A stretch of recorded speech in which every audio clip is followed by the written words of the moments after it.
Okay, so now we're going to be going over some different dental hygiene aids that can be recommended to your patient depending on their teeth and their mouth. So, one good one is if you say you have a perio patient, a patient that has had gum disease, they have more spacing in between their teeth, then the proxy brushes are going to be a great option for them. So they look like this. These are actually reusable. You can rinse them off, clean them under the sink, and reuse them. So there's all different sizes. These are one of the smaller sizes.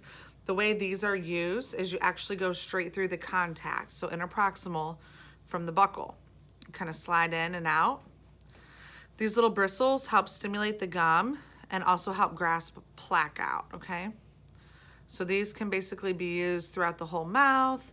Some areas might be easier to get in than others. Some you may not really be able to get in if you have a tighter contact. That's fine. Get in where you can. These are a great option. Also great for ortho. So for my ortho patients, I recommend these. And these are great because flossing and brushing sometimes still does not get in between. So if you kind of come up underneath, like this is a great option. It's fluffy. They have all different sizes of these. This is good for the mandibular because it's thinner and smaller. Brackets are closer together. They do have thicker ones. Usually it's, the color is different. So it's, you know, all different sizes and shapes of those. Another good option is a soft pick. This is good for ortho or again, you know, patients that seem to trap food. So these are one-time use. And again, you can kind of slide up and under like this if you just have something stuck or caught. Or you can use it, again, for regular patient, real easily, just in between, okay? This. I really like these. They're kind of like toothpicks, but they're rubber. They have these little bristles, if you can see, which are really nice because, again, they stimulate the gum, help remove plaque and bacteria. Now, something else that may be recommended is a rubber tip stimulator. This is, again, for perio patients. So it looks like this. You actually run it under warm water. Run the tip under warm water and for several minutes, and that helps really soften it. And then you trace the gum line with it. So it kind of shows here. So I recommend patients, they can do that while they're watching TV.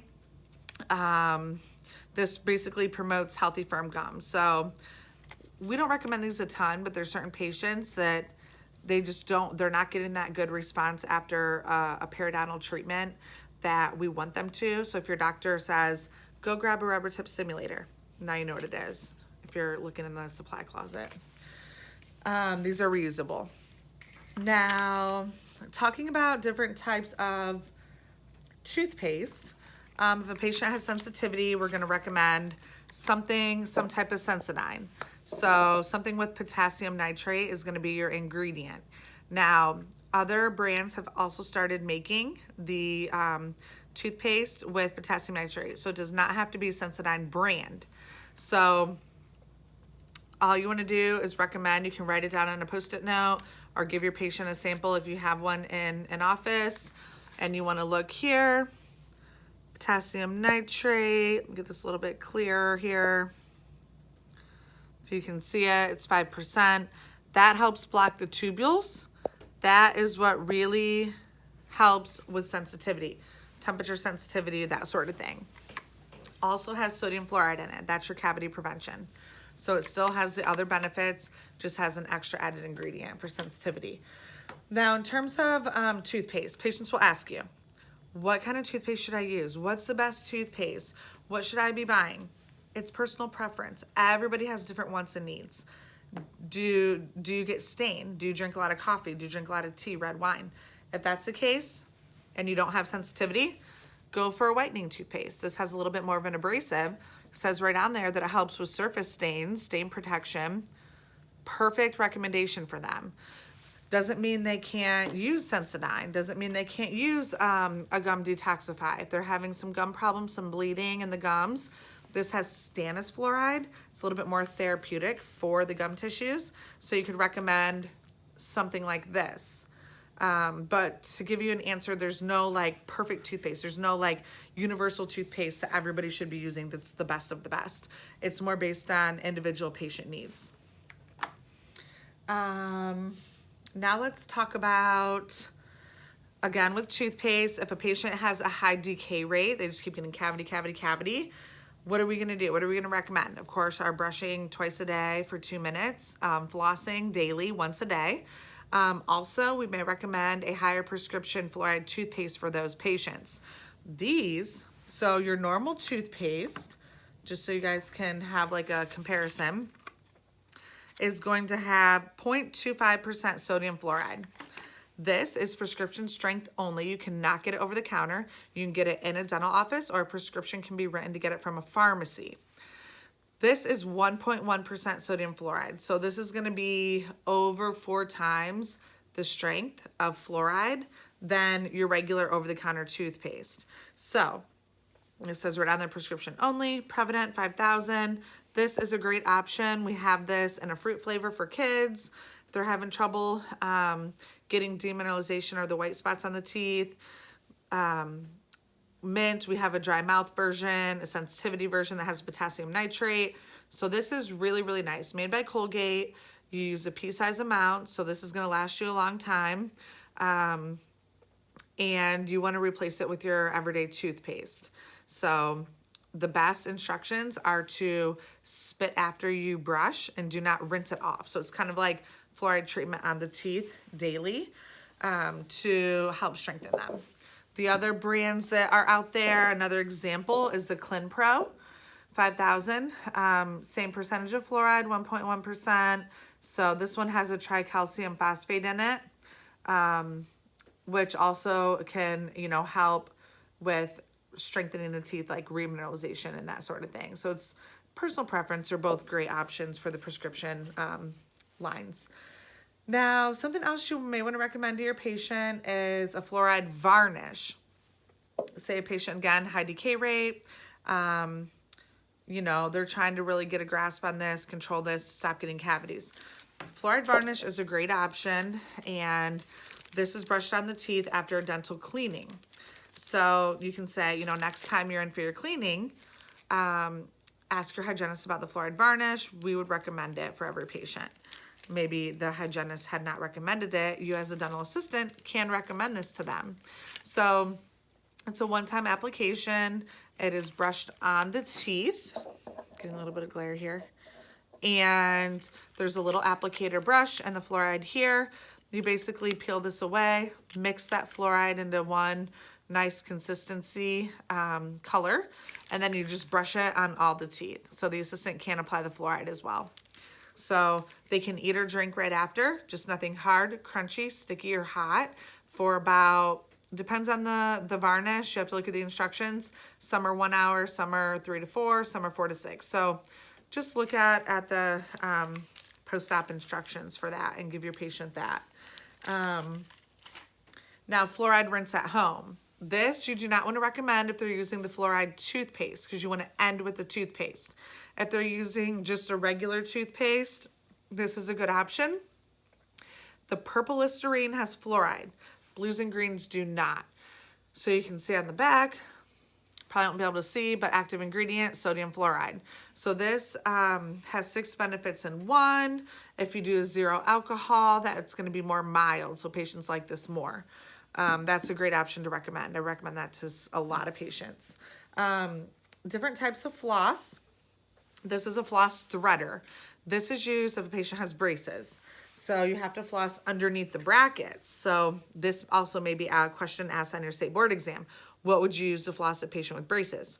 Floss threader. You're going to weave up and underneath like this. And that way you get underneath the bracket, so you're actually able to go down and around those teeth, okay? Like this. And then you're gonna pull up. So these blue threaders come in a pack of 5. I recommend tying a little knot with the floss around it to keep it secure, so you're not dealing with the double floss each time. Same thing here, you're gonna weave down. So like this, weave down, pull through, same exact thing. And then you're able to floss up underneath those brackets. So that's what you have to recommend for your ortho patients. Now, one other thing your dentist may request, another option for the fluoride varnish is a fluoride foam. This was what we kind of used for all our patients before we switched to the varnish. This is the minute foam. Some people know it as, so 60 seconds. With this one, you cannot eat or drink after for 30 minutes. This is not as effective as the varnish, so that's why we use the varnish, okay? That foam is put into these trays, and then this is put in the mouth for 1 minute timed, and then you take it out, you just let them spit, you suction, but you do not rinse with water, okay? So they can have a drink before, 30 minutes after, no water, no food. Last but not least, what I wanna go over is if your doctor asks you for a syringe, say a patient comes in with a partially impacted wisdom tooth or third molar, they're starting to get food and bacteria trapped underneath that gum tissue that's covering the back of the tooth, and it's getting swollen, maybe, you know, inflammation, soreness. The dentist may want to irrigate with chlorhexidine, which is a medical grade antibacterial rinse. And if they ask for that, you want to use, you want to grab a syringe, and then this one has a little tip on it. This is not a needle, it's just what you use to irrigate around that area. So first thing you want to do, put this in a cup, little Dixie cup, pull up, fill your syringe with the solution. Then this is going to be your tip, okay? Looks like this. Like I said, it's not sharp, it's not a needle. This is just where the liquid comes out at the tip.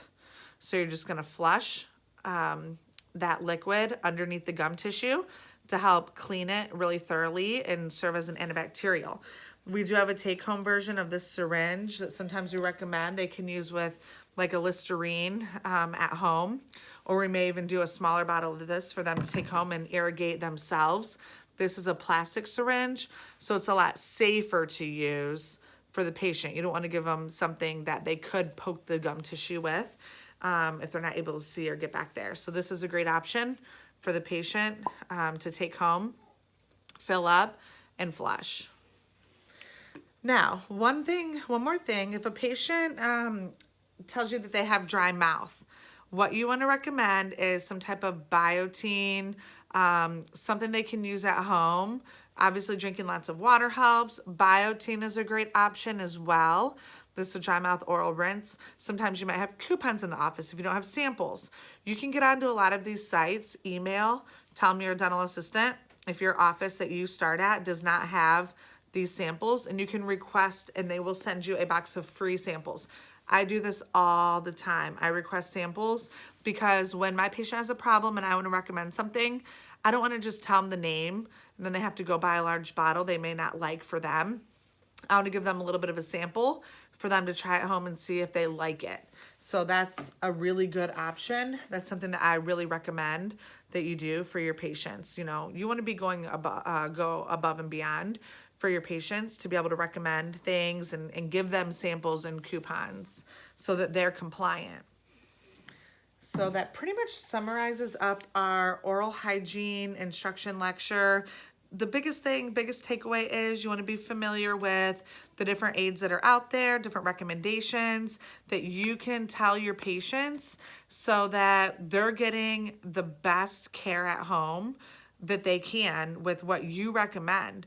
And it's amazing to be able to see that improvement. It really is nice to be able to see that improvement when your patient comes back and they say, thank you so much for recommending that. It made such a big difference. And then you or the doctor or hygienist see that improvement reflecting in the mouth. It makes you feel really good. You know, they're appreciative and you're doing your job. You're doing, you know, what we're here to do is serve our patients and help with preventive care.